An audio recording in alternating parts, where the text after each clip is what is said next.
Halo pemirsa, salam sehat untuk kita semua. Jumpa lagi bersama saya Feza dalam program Teras Negeri. Program Teras Negeri ini bisa Anda saksikan di kanal YouTube Tempo.co serta saluran digital TV Tempo. Tamu saya hari ini adalah Wali Kota Palu, Bapak Hadianto Rashid. Halo, apa kabar Bapak? Semoga sehat selalu. Alhamdulillah, baik, Alhamdulillah sehat, sehat. Mas Feza. Terima kasih telah datang Terima kasih di banyak. kantor kami Tempo, Pak. Terima Makasih. kasih. Sebelum memulai ngobrol-ngobrol, saya akan membacakan profil singkat Bapak Hadianto Rashid. Hadianto Rashid lahir di Palu, Sulawesi Tengah, 10 Juli 1975. Ia menjabat sebagai Wali Kota Palu periode 2020 sampai 2025. Selama memimpin Kota Palu, Hadianto memiliki cita-cita meraih Adipura.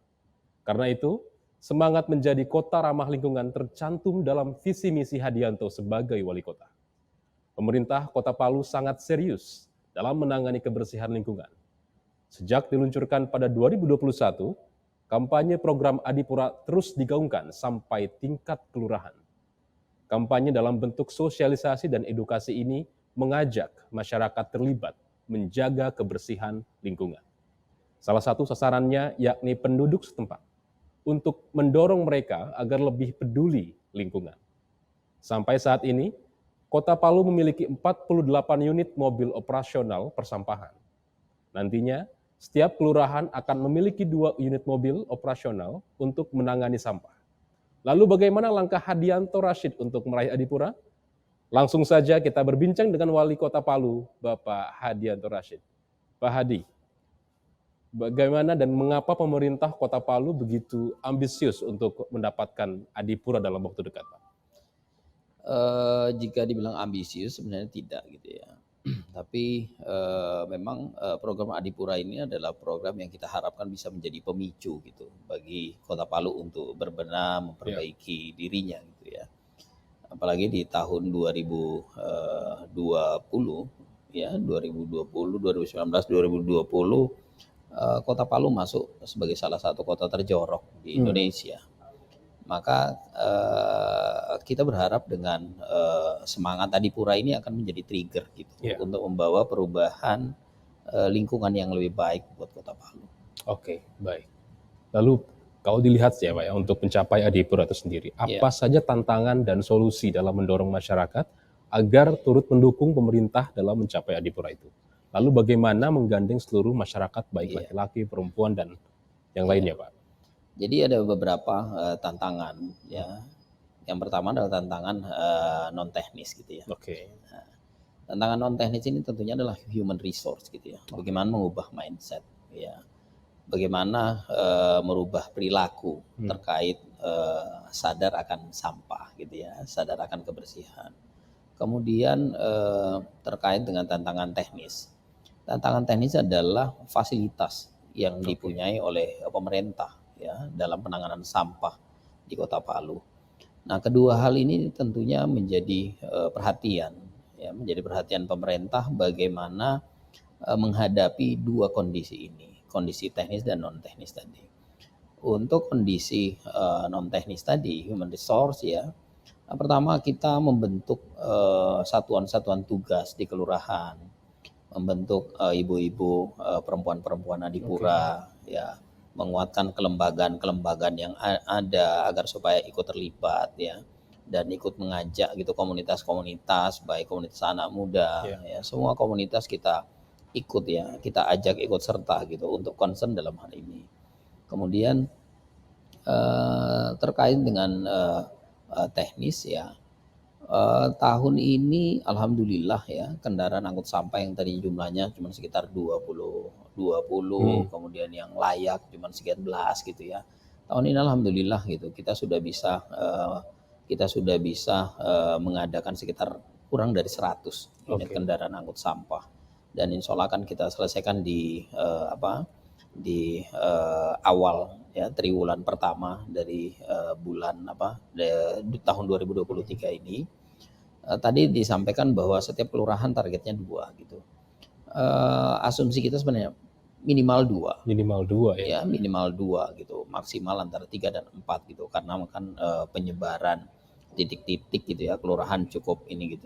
Cukup panjang gitu ya. Cukup panjang, maka kemudian ini harus bisa difasilitasi dengan baik, dengan cukup gitu, agar supaya penanganan sampahnya benar-benar bisa berjalan dengan baik. Kita juga bersyukur bahwa di tahun 2023 ini ya, proses penyelesaian pekerjaan landfill untuk TPA kita juga alhamdulillah telah selesai ya, telah selesai.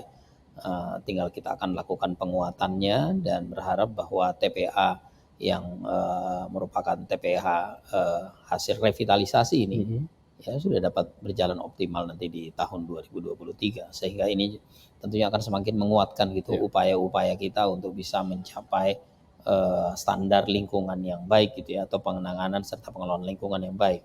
Karena bagi saya Adipura adalah merupakan standar pengelolaan lingkungan yang benar dan baik. Oleh karena itu Kota Palu harus bisa mendapatkan Adipura gitu. Karena dengan mendapatkan atau meraih Adipura itu berarti pengelolaan lingkungan terkhusus penanganan sampah di Kota Palu juga berarti sudah berjalan sesuai dengan standarnya. Baik, jadi selain kesadarannya, fasilitas pun menjadi salah satu fokus dari pemerintah Kota Palu untuk bisa menggenjot peluang ya agar kedepannya Adipura ini bisa ditangani pemerintah Kota Palu. Luar biasa sekali, Pak. Selain itu, Pak, apa saja upaya dalam menangani isu lingkungan ya? Karena pemerintah Kota Palu juga memperhatikan urusan pendidikan dan lapangan kerja bagi para pemuda melalui program Specified Skill Workers atau SSW. Nah, bisa nggak Pak dijelaskan apa sebetulnya program SSW ini, lalu seberapa signifikan program ini dalam mendukung perekonomian masyarakat? Silakan Pak. Ya. Program ini merupakan program jawaban gitu ya atas seruan, atas keinginan dibukanya lapangan pekerjaan. Nah, kami melihat bahwa keterbukaan lapangan pekerjaan bukan hanya dilihat di dalam negeri saja, tetapi mana ruang-ruang yang dapat dimasuki untuk bisa dijadikan sebagai peluang kerja, maka kita akan tangkap itu. Nah, alhamdulillah pemerintah Kota Palu melihat ada peluang pengiriman tenaga kerja ke Jepang. Ya, dan alhamdulillah peluang ini kami sambut dengan baik. Dan alhamdulillah di tahun 2022 kami telah mengirimkan tenaga kerja ke Jepang kurang dari sekitar 120 anak. Dan ini merupakan program pertama yang dilakukan oleh pemerintah Kota Palu ya. Dan di tanggal 17 bulan Maret ini kami kembali gitu mengirim sekitar 30 anak ya untuk dipersiapkan untuk mengikuti pendidikan bahasa dan kultur Jepang yang kemudian nanti akan dipersiapkan kembali gitu pada batch kedua pengiriman tenaga kerja kita. Jadi ini semacam terobosan dalam meningkatkan SDM dan kualitas masyarakat juga ya Pak? Iya, apalagi kan dengan pengiriman tenaga kerja keluar yang pasti yang akan terjadi itu adalah transfer knowledge. Betul. Transfer teknologi, kemudian transfer skill, transfer habit gitu ya. Nah, kita yakin gitu bahwa anak-anak ini nanti ketika mereka sekian tahun bekerja, ketika mereka kembali nanti, maka mereka akan siap gitu menjadi pekerja-pekerja yang terampil gitu, yang pastinya akan dibutuhkan tenaganya oleh Kota Palu gitu ya. Baik, luar biasa sekali. Jadi secara langsung ini bisa meningkatkan kesejahteraannya juga ya Pak. Ketika skill meningkat, lalu kemudian peluang kerja juga semakin besar, itu akan menjadi opportunity baru untuk meningkatkan kesejahteraan tadi. Luar biasa. Luar biasa sekali, betul sekali. Lalu Pak selanjutnya, nah ini kita bicara hal lain yang unik. Bapak meniadakan sekat-sekat komunikasi antara pemimpin dengan bawahan. Nah, sebetulnya apa yang ingin disampaikan dari gaya komunikasi semacam itu Pak? Bagi saya gini gitu ya, wali kota itu kan merupakan jabatan yang sifatnya sementara dan satu juga pemikiran sederhana saya bahwa kalau kita ingin berhasil maka kita harus mampu gitu membangun kerjasama. Maka untuk membangun kerjasama itu ya sekat itu harus dihilangkan. Gitu ya. Harus dihilangkan gitu. Kita tidak bisa lagi gitu, apalagi ya saya bilang tadi wali kota cuma sifatnya sementara, terus kita mau bertingkah, mau bersikap, saya pikir tidak lagi waktu seperti itu. Nah sekarang ya saya pikir kita memiliki kesadaran pemahaman masing-masing terkait sejauh mana kewenangan kita, batasan-batasan pada diri kita. norma-norma yang harus kita pegang gitu dalam membangun atau berasosiasi dengan siapapun, terkhusus dalam lingkungan kerja kita. Tetapi dengan membangun kondusivitas ya yang baik di lingkungan kerja, pastinya akan mendukung gitu upaya-upaya kerja yang lebih optimal dan mencapai hasil yang baik. Baik. Nah, Tempo juga mendapatkan informasi katanya Bapak selalu open house nih untuk masyarakat sekitar untuk datang langsung ke rumah pribadi. Nah, ini unik sekali, Pak.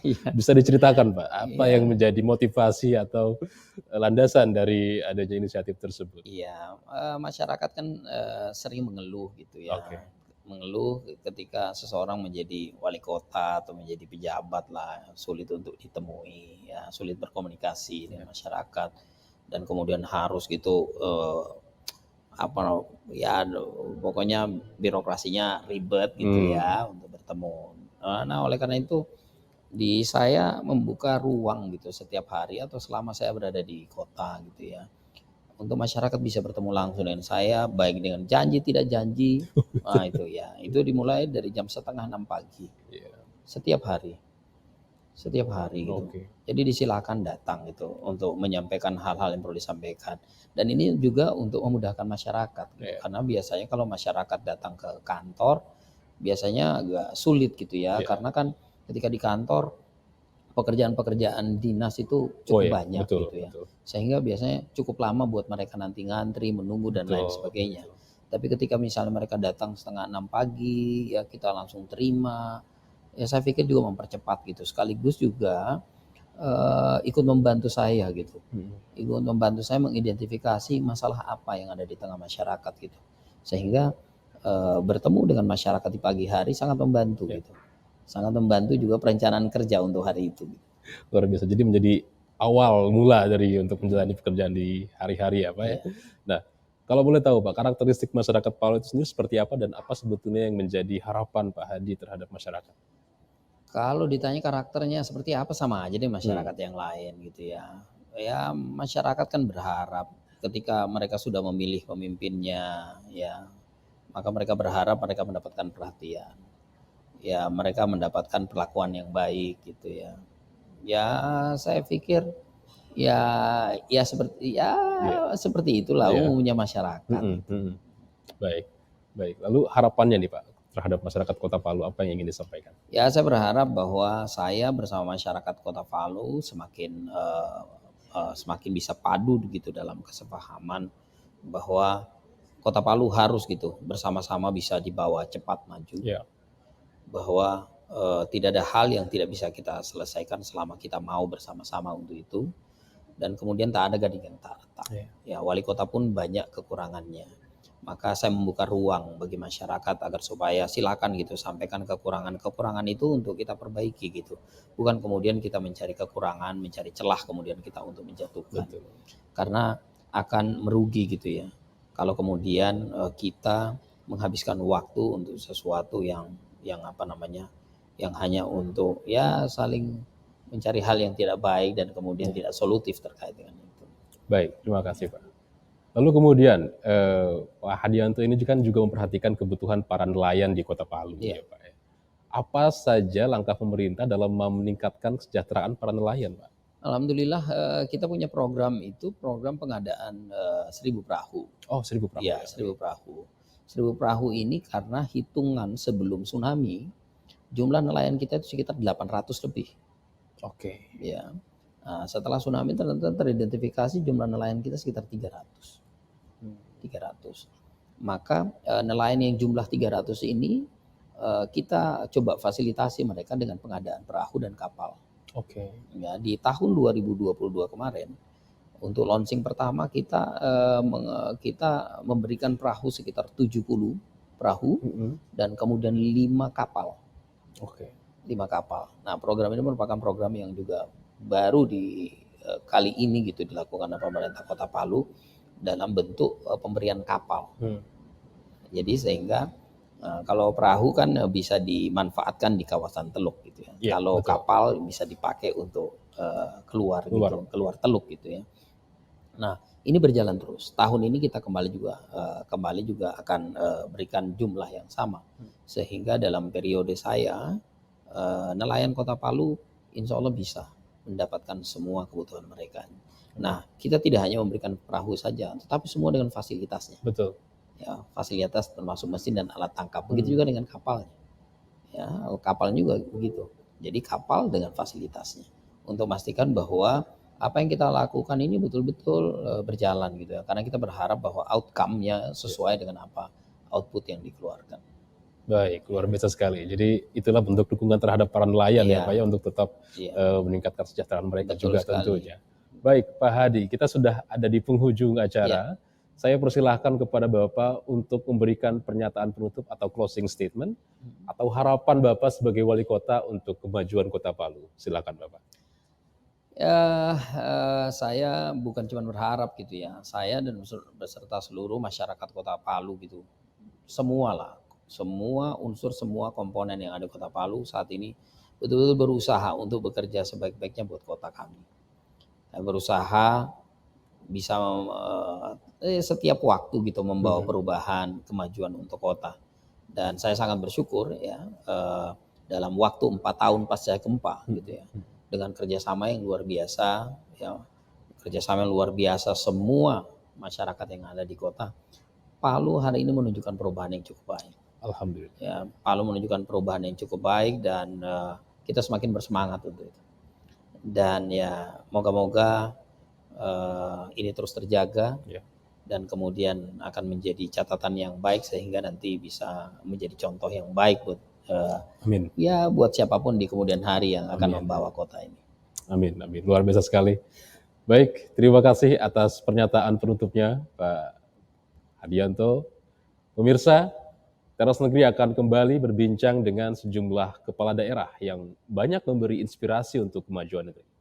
Saya Feza beserta kru yang bertugas, pamit undur diri dan sampai jumpa. Terima kasih banyak Pak. Terima kasih banyak Mas Feza.